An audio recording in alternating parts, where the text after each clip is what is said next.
Erik Croushorn of Croushorn Farms. I farm in Prince William, Fauquier, and Culpeper Counties.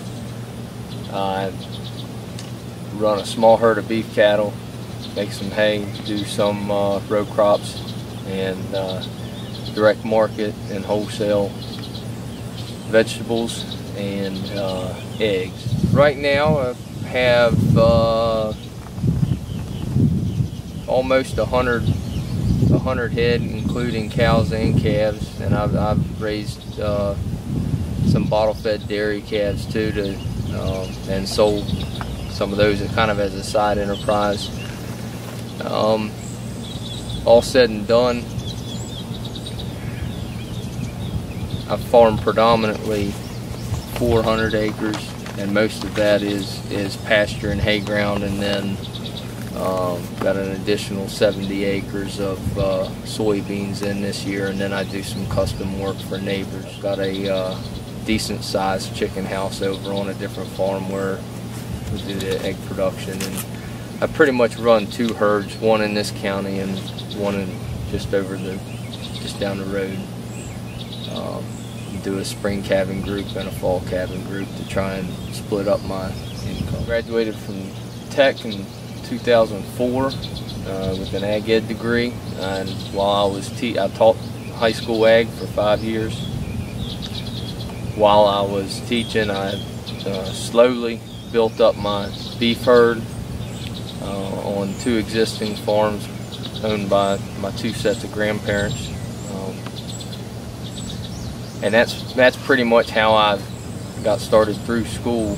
And since I left teaching the farm full-time, I've expanded into more vegetable production and more row crop production and some custom hay. Well, I always knew I wanted to farm full-time from when I was a kid. It was just, you know, I went to college to learn more and make sure that I had more options as far as getting a job instead of just farming right out of high school. I've got a wife and 3 kids, and so kind of need to get financially established a little better out of college, and that's where the off-farm job would work. But after several years, you get kind of stuck between farming part-time or really, making that step into being a full-time farmer. Try to do a lot of stuff that, one, my kids can be involved in, and two, that I can actually do with the kids. For instance, feeding chickens, I can take all my kids in the chicken house and they can help gather eggs. And when I start getting into field work, you can't pile 3 kids into a tractor very easily and go out and make hay. So I'm diversified enough to where I try to keep to where even when my wife's working and I need to be getting stuff done, I've got plenty of stuff I can do with the kids, and that's a big challenge, but I think it's a good way to raise my kids. Goals for my farm is I'm in a unique situation to where both sides of my family have farms within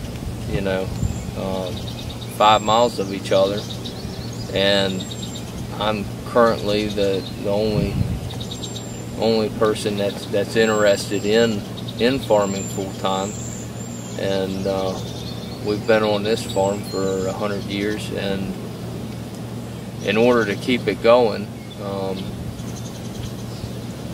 the farm really needs to be profitable on its own instead of relying on off-farm jobs, and that's sort of my mission, is to make each one of them profitable enough to where it's not a burden on either family.